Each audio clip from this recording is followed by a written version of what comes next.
నిద్ర సరిగా రావటం లేదా? India first liposomal Avengers gummies వాడండి. నిద్ర సమస్య దూరం చేసుకోండి.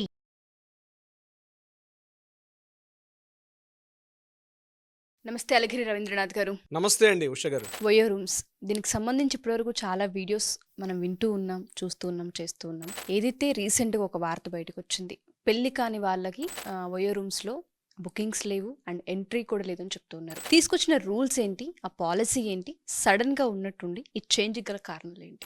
ఆన్ యువర్ ఓన్ OYO అబ్రివేషన్గా 2013లో ఈ సంస్థ ఏర్పాటవడం జరిగింది.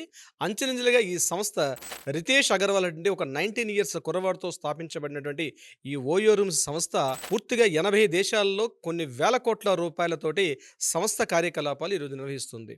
మామూలుగా సంస్థ అయితే ఎవరు పట్టించుకోరు. ఈరోజు ఓయో అన్నది ఈవెందో ముఖ్యంగా హోటల్ అండ్ టూరిజం డిపార్ట్మెంట్లో కంప్లీట్గా తనకంటూ మేజర్ షేర్ హోల్డర్గా ఓయో రూమ్స్ ఉన్నాయి. మిగిలినగా బుక్ మై షో కావచ్చు, గోబీబో కావచ్చు, క్లియర్ ట్రిప్ కావచ్చు, ఇట్లాంటి సంస్థలు ఉన్నప్పటికీ కూడా ఓయో సంస్థ ఏదైతే ఉందో మేజర్ పోర్ట్ఫోలియో ఈరోజు 80% ఆఫ్ మెజార్టీ షేర్ హోల్డర్గా ఓయో ఉంది. అయితే ఓయో సంస్థ ఈరోజు ఏ నిర్ణయం తీసుకున్నా ఆ నిర్ణయం ఎంటైర్ టోటల్ మార్కెటింగ్ మీద, అంటే ముఖ్యంగా టూరిజం డెవలప్మెంట్ మీద కూడా పడుతుంది. అదేవిధంగా మిగిలినటువంటి సంస్థలు ఏవైతే ఉన్నాయో వారి యొక్క ఆలోచనలో కూడా కొంత ప్రతిబింబించే అవకాశం కూడా ఉంటుంది.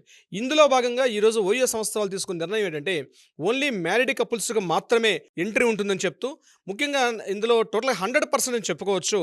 ఈ దేశవ్యాప్తంగా ఉన్నట్టు ముఖ్యంగా ఇండియాలో ప్రత్యేకంగా 80 దేశాల్లో వీళ్ళ కార్యకలాపాలు ఉన్నప్పుడు కూడా భారతదేశంలో ప్రత్యేకంగా 100% అంతా కూడా వీళ్ళది ఓన్లీ వెబ్సైట్ త్రూగా మాత్రమే బుకింగ్స్ అవుతుంటాయి.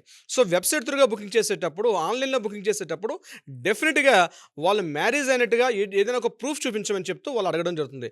వితౌట్ ఒక అథెంటికేషన్ లేకుండా, ఒక ప్రాపర్ మ్యారిటల్ కన్ఫర్మేషన్ ప్రూఫ్ లేకుండా ఓయో రూమ్స్లో రూమ్స్ అలాట్మెంట్ చేయడం జరగదని చెప్పి సంస్థ ప్రతినిధి ఢిల్లీలో ప్రతిన్ శర్మ అని చెప్పి అతను నిన్న చెప్పడం జరిగింది. అయితే ఇందులో ప్రధానంగా పైలట్ ప్రాజెక్ట్లో భాగంగా ఈరోజు ఇండియాలో యూపీలో ఉన్నటువంటి మీరట్ ప్రాంతంలో ఫస్ట్ స్టార్ట్ చేశారు.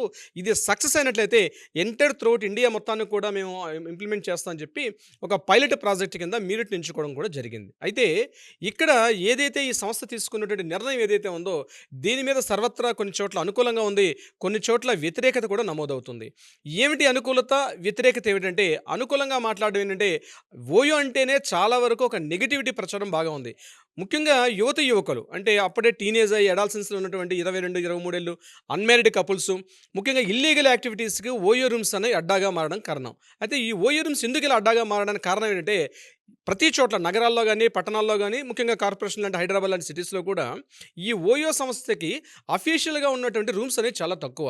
ఎవరైనా ఫ్రాంచైజీ తీసుకోవడం కానీ, లేకపోతే లీజ్ అగ్రిమెంట్ కింద కంప్లీట్గా బిల్డింగ్ మొత్తం తీసేసుకొని ఆ బిల్డింగ్లో మినిమం ఏవైతే ఫెసిలిటీస్ అవసరమో అంటే టెలివిజన్ కావచ్చు, లేకపోతే మొబైల్ సర్వీస్, వైఫై సర్వీసు, ఇట్లాంటివన్నీ ప్రొవైడ్ చేస్తూ కంప్లీట్గా ఓయో రూమ్స్ సంస్థ దాన్ని కొన్ని సంవత్సరాలకు 5 ఏళ్ళ నుంచి 10 ఏళ్ళ వరకు లీజ్ తీసేసుకొని కంప్లీట్గా మెయింటైన్ చేయడం, ఆ భవన ఆ యొక్క బిల్డింగ్ ఓనర్ కావచ్చు, లేకపోతే మిగిలిన వాళ్ళకి ఎంతో కొంత ఒక మ్యూచువల్గా ఒక అండర్స్టాండింగ్ నడుస్తుంది.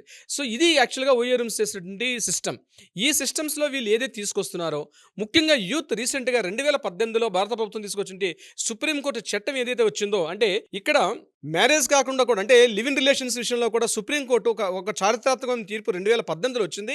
అది 2020 నుంచి కూడా ఇంప్లిమెంటేషన్ అయింది. అంటే మ్యారేజ్ చేసుకోకుండా కూడా లివ్ ఇన్ రిలేషన్స్ ఉండవచ్చు అని చెప్పి ఒక చారిత్రాత్మకమైన తీర్పు బహుశా ఆ రోజు చేసిన చట్టం ఈ రోజుగా దాని యొక్క రిజల్ట్ కనిపిస్తుంది. అంటే చట్టాలు చేసిన ఓవర్ నైట్ రిజల్ట్ కనిపించదు, మెల్లమెల్లగా రిజల్ట్ కనిపిస్తుంది. అంటే సుప్రీంకోర్టు తీసుకున్న చట్టం ఏంటంటే లివ్ ఇన్ రిలేషన్స్లో మ్యారేజ్ ఒకటే ప్రాతిపదిక కాదు, మ్యారేజ్ లేకుండా కూడా లివ్ ఇన్ రిలేషన్స్లో ఉండవచ్చు అని చెప్తూ సుప్రీంకోర్టు తీసుకొచ్చిన చారిత్రాత్మక తీర్పు మీద ఈ యొక్క దాన్ని ఆ యొక్క చట్టాన్ని తప్పుదో పట్టిస్తూ యువకులు ముఖ్యంగా నేను ఏ అమ్మాయిని తీసుకెళ్లవచ్చు అన్న ఉద్దేశంతో ఓయో రూమ్స్ అంటేనే తెలుగు సాహిత్యంలో కొన్ని సినిమా పాటల్లో కూడా ఓయో రూమ్స్ అనేవి అసాంఘిక కార్యకలాపాలకు అడ్డాగా దాన్ని వాడుకోవడం జరుగుతుంది. సో దీన్ని ఇమీడియట్గా ఎప్పుడైతే ఓయో అంటేనే నెగిటివిటీ యాటిట్యూడ్, ముఖ్యంగా ఇటువంటి అసాంఘిక కార్యకలాపాలకు అడ్డాగా మారుతుందని చెప్పి ఓయో మీద ఎప్పుడైతే బ్రాండ్ పెరిగిందో కంప్లీట్గా దీన్ని దిద్దుబాటు చర్యల్లో భాగంగా ఈరోజు ఓయో సంస్థ వాళ్ళు తీసుకున్నటువంటి ఒక విధానంగా మనం చెప్పుకోవడం జరుగుతుంది. అయితే ఈ ఈ విధానం తీసుకునే నిర్ణయం ఇది కేవలం ఇండియానా మొత్తం వరల్డ్ వైడ్ అంటే ప్రధానంగా ఇండియాలో ఉన్నటువంటి జరుగుతుంది.